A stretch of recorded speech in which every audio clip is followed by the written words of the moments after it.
Ikaw talagang bata ka. Ang tamad-tamad mo. Sige na, magsahin ka na. Didiskarte ng ulam si Papa. Ano ba yan?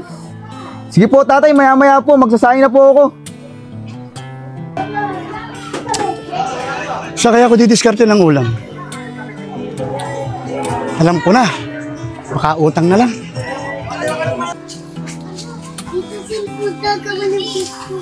Tao po. Kuya Pisa, pwede muna po makautang ng ulam? Wala pa po kasi nagbabayad sa akin ng dulong eh. Kadulong, uutang ka na naman. Ang haba na listahan mo dito ah. Kuya Piso, nagmamakawa po ako sa inyo. Kasi wala, papasok po yung anak ko, walang babaoning ulam. Sige na nga. Pero huli nito ah. Sa susunod, hindi na ito pagbibigyan.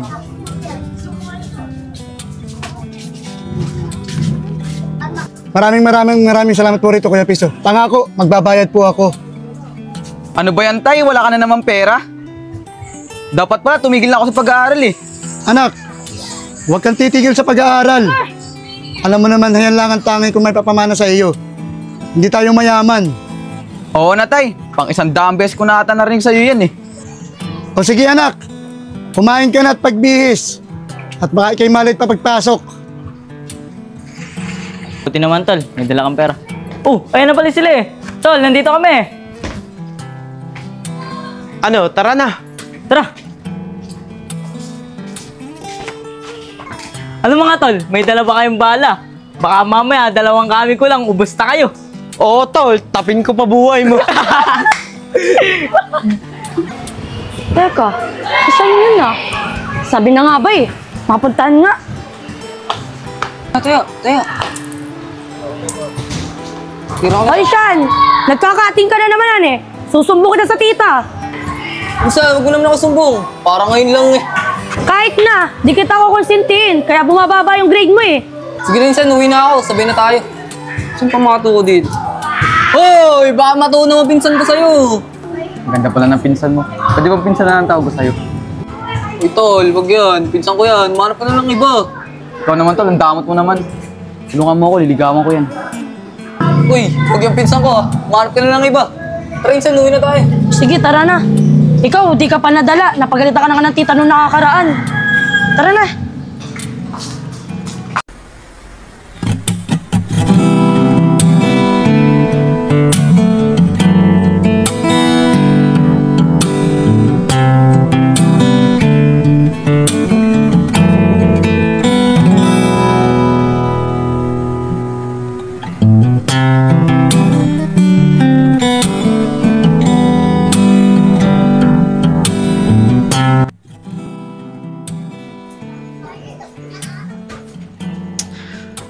Aba, anong oras na?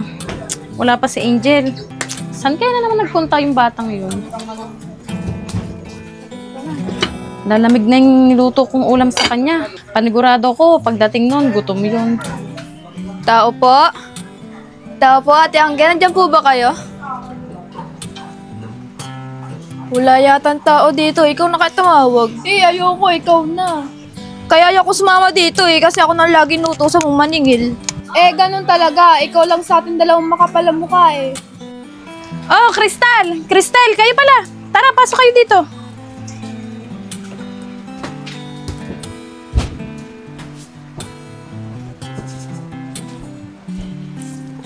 Oh, mga iha, bakit kayo nandito? Anong kailangan nyo? Crystal, ikaw na magsabi. Ako na nga tumawag eh. Eh, lubos-lubosin mo na. Ikaw na magsabi. Ano ba naman yan? Nahiya na nga ako, Ate Angge eh. Mga iha, wag na kayo magtalo. Sige, ganito na lang, Crystal. Ikaw na magsalita. Ate Angge, pinapunta po kami ni Mama dito. Sabi niya po kasi, singilin daw po namin kayo sa utang. Sabi ko na eh. Sa ngayon, mga iha, wala pa talaga akong ibabayad. Yung natitira ko kasing kapit na pera, pinangbaon ni Angel sa school. Ate Angge, paano na po yan? Baka po kasi pagalitan kami ni Mama pag wala po kaming nasingil. Oo nga po, Ate Angge. Sabi po kasi sa amin ni Mama, hindi daw po kami uwi pag wala po kaming dalang pera. Pwede po bang magtanong? Saan niyo po ginamit yung pera? Mga iha, pasensya na kayo ha. Yung perang hiniram ko sa nanay nyo noon, pinangbayad ko sa tuition ni Angel. Pakisabi na lang sa nanay nyo, huhulug-hulugan ko na lang yung perang nahiram ko sa kanya. Okay lang po, Ate Angge. Naiintindihan ka po namin. Sa susunod na lang po na linggo, babalik po kami. Mag-abot na lang po kayo kahit magkano. Hoy! Yari tayo ngayon kay Mama. Wala tayong nasingil. 10 bahay na pinuntan natin eh. Ano ba magagawa ko? Wala nga nagbayad. Gusto mo, abunuhan mo. Mga iha, wag na kayong mag-away. Hayaan nyo, sa susunod na linggo, gagawan ko ng paraan ha. Sige po, Ate Angge. Okay lang. Iniisip lang po kasi namin yung sasabihin ng nanay namin eh. Mga iha, salamat ha. Okay lang ba? Wag niyong sabihin kay Angel na may utang ako sa nanay niyo. Bakit naman po, Ate Angge? Magagalit po ba siya pag nalaman niyang may utang kayo? Hindi naman. Ayoko kasing pag-isipin yung anak ko. Baka bigla siyang tumigil pag-aaral at magtrabaho na lang. Gusto ko kasing makapagtapos siya pag-aaral. Ganun po pala yun. Ang bait niyo naman po. Sana all mabait. Yung sa amin kasi dragon eh. Ganun talaga ang mga nanay. Gagawin ang lahat para sa anak. Ma, nandito na ako. Oh, andyan ka na pala. Sorry ma, ngayon lang ako. May mga dinaanan pa kasi ako eh. Ate Angge, alis na po kami ha. Maraming salamat po. Babalik na lang po kami sa susunod.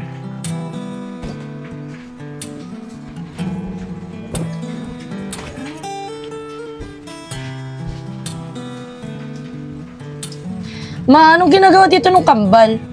Di ba nagpapautang ang mama nun? Ba't andito sila? Wala anak. Inabutan kasi sila ng malakas na ulan dyan sa labas kaya pinapasok ko muna dito sa bahay. Nakakaawa kasi. Ang bait-bait mo talaga, mama. Kaya mahal na mahal kita eh. Hayaan mo. Magtatapos ako ng pag-aaral para sa'yo. Swerte ko talaga sa'yo, anak. Ang bait mo na, ang sipag mo pa, at saka masunurin. Huwag kang mag-alala. Lahat gagawin sa'yo ni mama para makapagtapos ka ng pag-aaral. Ano ka ba naman, mama? Pinapayak mo naman ako. Kaya mahal na mahal kita eh. Love you too. Magbibihis na ako. Tingnan mo, ang baho ko na.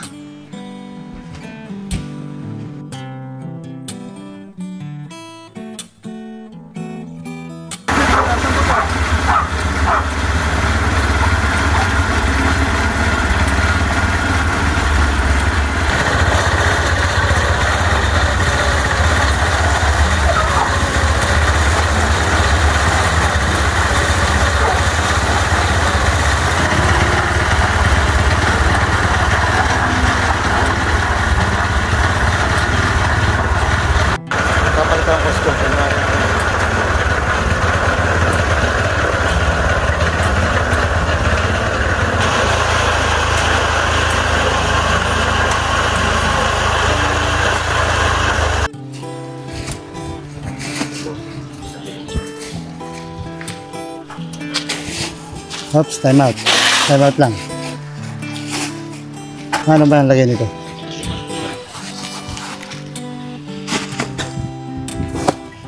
Game.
Tol, ano kaya kung bumali ako kay Foreman? Pabalingin kaya ako nun?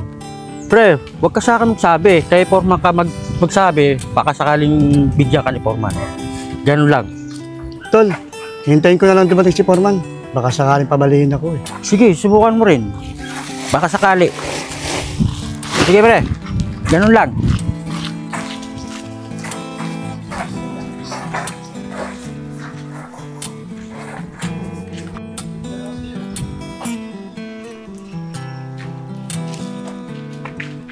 Teka lang, parang tatay ni Samuel yun ah. Ang dami palang sideline ng tatay ni Samuel. Nagtitinda na ng dulong, nagko-construction pa. Tapos pinansusugal pa niya yung binibigay na baon ng tatay niya.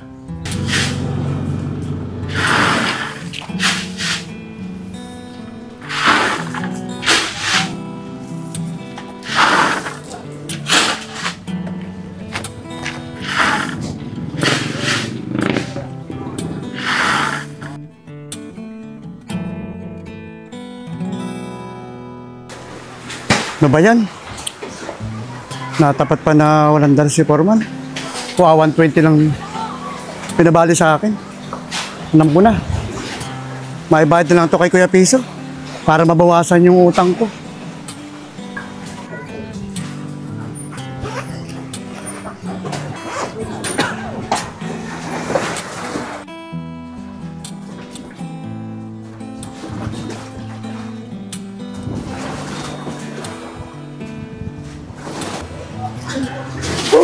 Nakakapagod talaga mag-construction.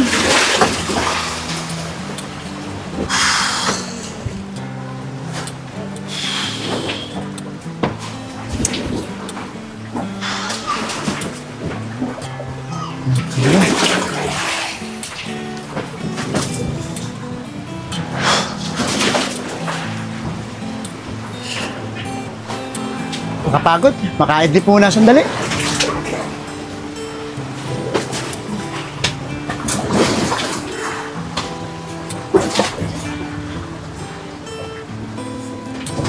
Naiiwan ni tatay yung bag niya. May kilaban kaya yun? Tingnan nga.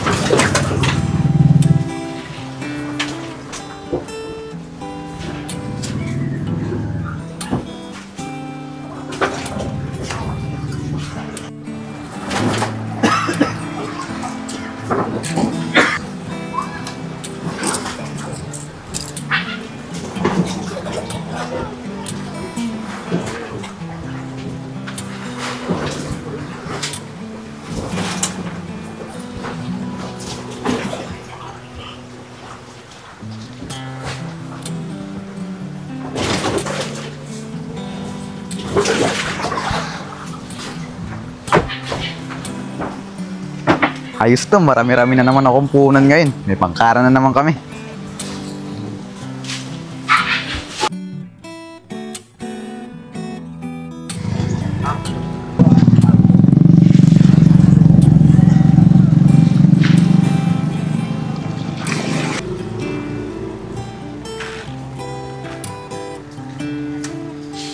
Ba't nga pala ako inaya dito? Parang iba yung kutob ko ngayon eh. Noong nakakaraan, okay naman tayo. Pwede bang sabihin mo kung ano problema?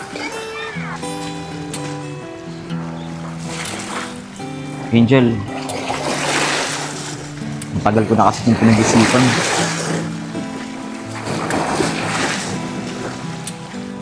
Parang kahit anong gawin ko, may kulang.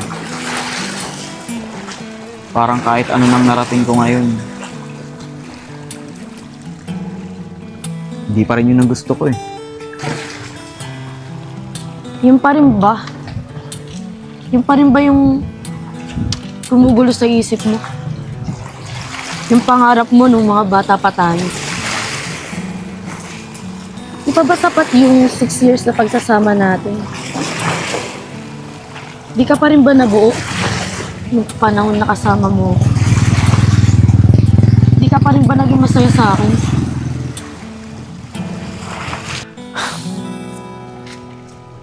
Angel, sana maintindihan mo. Ito talaga yung gusto ko eh. Pero wag mo sanang isipin na hindi kita minahal. Lahat ng pinakita ko sa'yo, totoo. Naging sapat ka naman sa akin eh. Pero siguro hindi talaga ito yung bubuo sa buhay ko. Sana matanggap mo, Angel.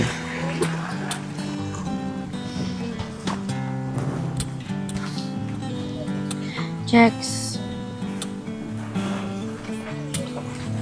Baka pwede pa nating ayusin to. Promise, tutulungan kita mabuo ang sarili mo. Kahit hindi sa ganung paraan. Diba, nagsama naman tayo ng 6 na taon. Siguro naman, pwede pa natin ituloy yun. Huwag mo naman akong iwan sa ganitong paraan.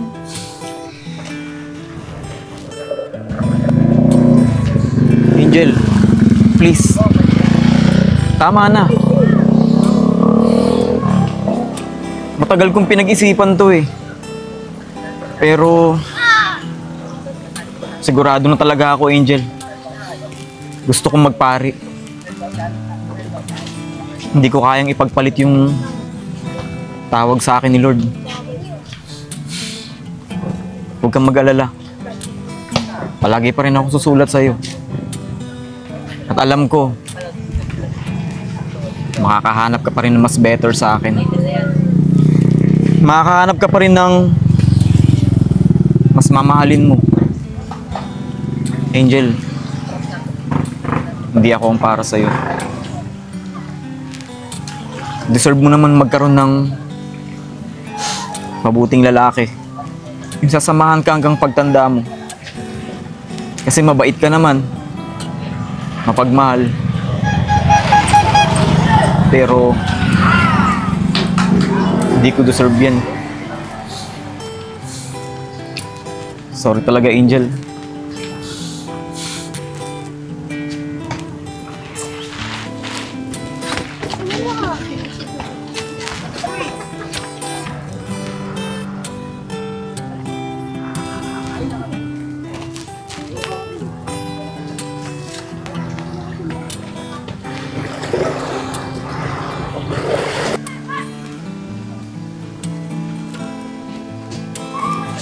Kasalanan ko kay Jex.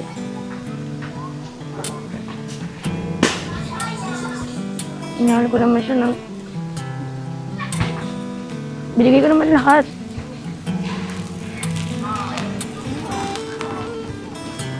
Pero ba't kulang pa rin?